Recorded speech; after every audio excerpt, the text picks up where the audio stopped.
Hello student, myself Pawan Kumar Shukla and today we are going to study about the drift velocity.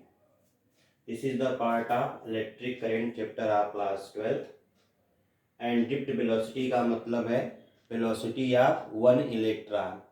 अगर किसी wire में current flow होता है तो current के लिए रिस्पॉन्सिबल क्या है? इलेक्ट्रॉन का मोशन. तो here we are talking about the velocity of one electron. जो एक इलेक्ट्रॉन की वेलोसिटी होती है ड्यूरिंग द मोशन, उसी को हम बोलते हैं ड्रिफ्ट वेलोसिटी. तो during the motion of electron collide to the other electron. अगर इलेक्ट्रॉन मूव करता है तो वह अपने मोशन में क्या करता है? दूसरे इलेक्ट्रॉन से, दूसरे एटम से और दूसरे आयन से टकराता रहता है. Okay. The magnitude of velocity do not change. जब वह दूसरे इलेक्ट्रॉन से टकराएगा तो उसके वेलोसिटी के मैग्नीट्यूड में चेंजिंग नहीं होगी, but its direction are changed randomly. लेकिन जो उसका डायरेक्शन है वो चेंज होता रहेगा.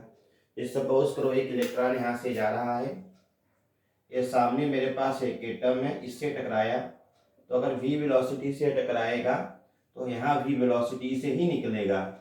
हाँ, इसका डायरेक्शन क्या हो जाएगा? चेंज हो जाएगा. So its magnitude do not change but its velocity are change. So we talk about the average. बहुत सारे इलेक्ट्रॉन्स हैं, सबकी अपनी अपनी एक वेलोसिटी है और वो आपस में टकरा रहे हैं. लाइक दैट, सपोज यह इलेक्ट्रॉन इधर की तरफ चल रहा है, एक इलेक्ट्रॉन इधर की तरफ चल रहा है, इस तरह इलेक्ट्रॉन आपस में मोशन कर रहे हैं. Their velocity are same but their direction are different.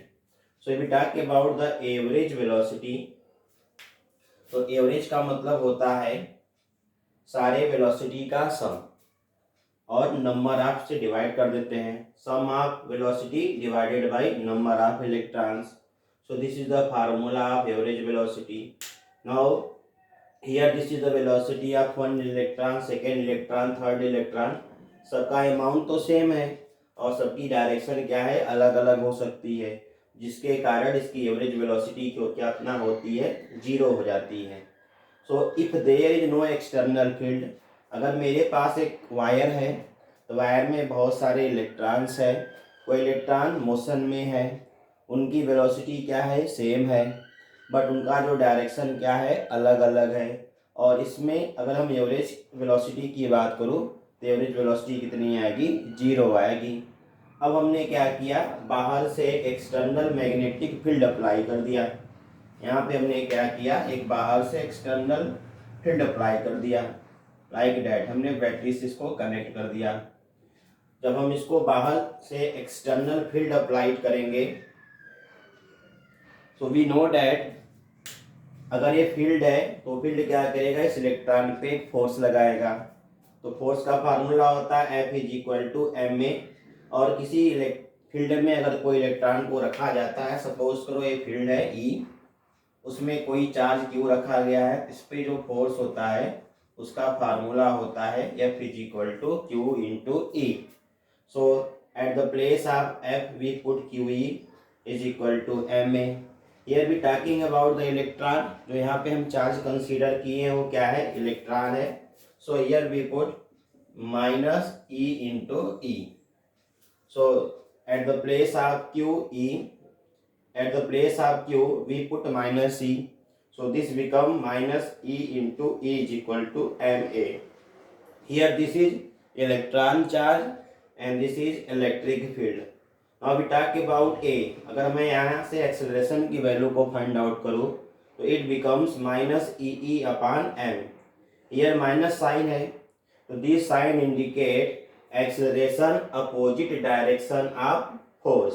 जिस डायरेक्शन में फोर्स है, जिस डायरेक्शन में फील्ड है, उसके अपोजिट डायरेक्शन में इलेक्ट्रॉन का क्या होगा?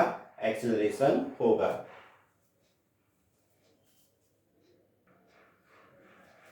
So in this way we find the value of A, that is minus E into M. Here E is the charge of charge and this is electric field and M means mass of electron.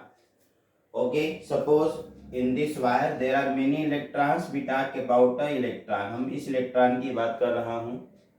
ये electron जाकर किसी दूसरे ion से, suppose करो here is a ion, ये electron जाके जिस समय इस आयन से टकराएगा उसकी स्पीड कितनी होगी, वी आई होगी। मुझे पता है कि जब ये इलेक्ट्रॉन इस आयन से टकराएगा उसके बाद यहाँ से जब पास आउट करेगा इसकी स्पीड में कोई चेंजिंग नहीं होगा, वह वी आई का वी आई होगा। हाँ, डायरेक्शन इसका चेंज हो सकता है, सपोज इन दिस डायरेक्शन में इमर्ज आउट हो रहा है और यहाँ पे दूसरा आयन है, यहाँ पे जाकर इसे टकराएगा। सपोज करो इसमें जो टाइम लग रहा है वो क्या लग रहा है, टी आई लग रहा है। It is written if we talk about the ith electron, अगर मैं किसी एक इलेक्ट्रॉन की बात करूं, it will collide to the other ions, तो यह दूसरे आयन से जाकर टकराएगा विथ वेलोसिटी वी आई, टकराने की वेलोसिटी कितनी है, वी आई है। After collision its velocity do not change, जब ये टकराकर वापस जाएगा, आगे जाएगा या पीछे जाएगा, इसकी वेलोसिटी चेंज नहीं होगी, यह वी आई ही होगा। And after T i times, इसके बाद क्या होगा, ये टी आई टाइम्स के बाद दूसरे एटम से टकराएगा। So we know that V is equal to U plus A T होगा। तो जब इलेक्ट्रॉन यहाँ से यहाँ तक जाएगा इसमें क्या आ जाएगा, एक्सेलरेशन आ जाएगा। So suppose there velocity becomes we I, जब इलेक्ट्रॉन यहाँ से यहाँ पहुंचा उसमें उसकी वेलोसिटी कितनी हो गई, v I.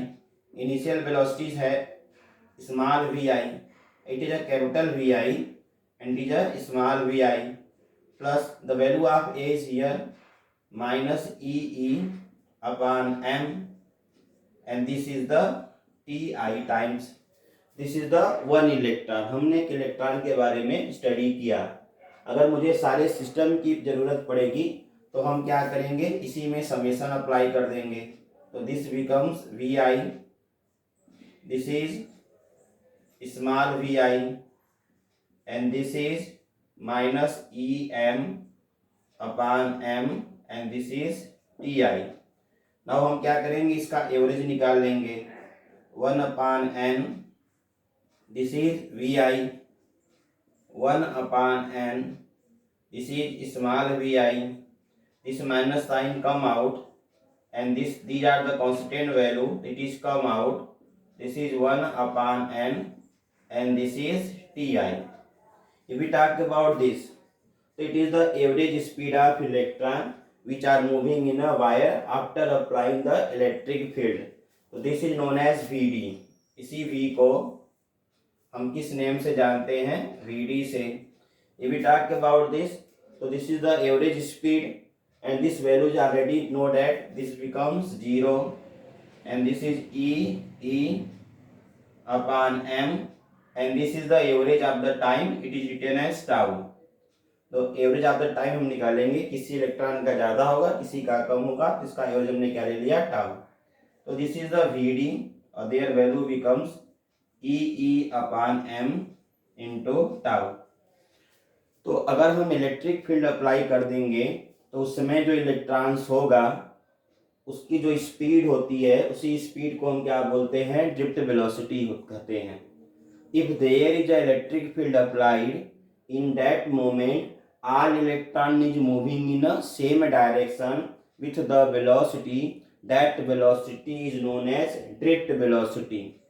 And if there is no external electric field in this time, the electron is moving at a random, so their drift velocity will be 0. अगर मैग्नेटिक फील्ड नहीं होगा तो सारे इलेक्ट्रॉन्स अपोजिट डायरेक्शन में एक दूसरे के randomly move करेंगे, इसका टोटल वेलोसिटी 0 आ जाएगा। लेकिन अगर इलेक्ट्रिक फील्ड हम अपने अप्लाई कर देंगे तो सारे इलेक्ट्रॉन्स एक डायरेक्शन में मूव करेंगे और उसमें जो इलेक्ट्रॉन की स्पीड जो वेलोसिटी आती है उसी वेलोसिटी को हम ड्रिफ्ट वेलोसिटी बोलते हैं। उसका फार्मूला आ गया minus e upon m into tau. Here is a tau, tau is the average of the time. अगर सपोज करो इस इलेक्ट्रॉन ने इससे टकराया फिर यहाँ से दूसरे से टकराएगा तो हो सकता है यह टाइम और यह टाइम दोनों अलग अलग हो, तो उसके एवरेज को हम बोलते हैं टाउ, रिलैक्सेशन टाइम इसको जाना जाता है।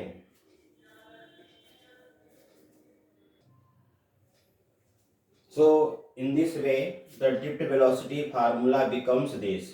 Okay, now here the value of E is constant, this is also constant, the mass of the electron is constant, and this is the constant, all are the constant. So if we put their value, then we get 10 के power minus 1 meter per second. It means its value is 10 centimetre पर second. अगर हम इनकी value को put करेंगे तो हमारे पास एक जो है वैल्यू आएगी 10 सेंटीमीटर पर सेकेंड. इसका यह मतलब है कि अगर मेरे पास 1 मीटर का वायर होगा तो उसको पास करने में, अगर सपोज करो ये इलेक्ट्रॉन है, इस इलेक्ट्रॉन को 1 मीटर के वायर को पास करना है, इसकी स्पीड कितनी है 10 सेंटीमीटर पर सेकेंड. इसको नियर अबाउट 17 मिनट का समय लगेगा. अगर एक इलेक्ट्रॉन है, अगर वह वायर में पास हो रहा है, अगर इलेक्ट्रिक फील्ड अप्लाई है तो 1 मीटर के वायर को पास करने में उसको 17 मिनट लगेगा. लेकिन जब हम अपने घर में स्विच को ऑन करते हैं तो रूम की सारी बल्ब एक साथ जल जाते हैं. इलेक्ट्रॉन की स्पीड तो बहुत कम है, उसके बावजूद भी अगर घर का स्विच ऑन किया जाए तो सारे रूम में एक साथ जो है लाइट जल जाती है. उसका क्या कारण है? उसका यह कारण है कि इस वायर में इलेक्ट्रॉन तो हर जगह प्रेजेंट है. यहाँ पर भी इलेक्ट्रॉन प्रेजेंट है, यहाँ पर भी और यहाँ पर भी. और इन इलेक्ट्रॉन को आगे ले जाने के लिए हम किसको अप्लाई कर रहे हैं? एक फील्ड अप्लाई कर रहे हैं. यह जो फील्ड है यही इन इलेक्ट्रॉन को आगे लेके जा रहा है. और इस फील्ड की वैल्यू कितनी होती है? 3 × 10⁸ मीटर पर सेकेंड. तो जैसे ही हम स्विच को ऑन करेंगे तैसे ये फील्ड क्या होगी? पूरे रूम में फैल जाएगी विद दिस स्पीड 3 × 10⁸. तो जो हमारे रूम में बल्ब जलेगा वह इस इलेक्ट्रॉन के कारण नहीं जलेगा, वह इस इलेक्ट्रॉन के कारण जलेगा जो उस बल्ब के पास ऑलरेडी प्रेजेंट है. इस तरह यह जो इलेक्ट्रिक फील्ड है यह पूरे रूम में इस स्पीड से फैल जाएगी और हर बल्ब के पास इलेक्ट्रॉन होगा, वह इलेक्ट्रॉन आगे बढ़ जाएगा. इस तरह पूरे रूम में एक साथ बल्ब जल जाता है. I hope this is clear to you. अगर आपको यह वीडियो क्लियर हुआ हो तो please like and subscribe this channel. Thank you. जय हिंद, जय भारत.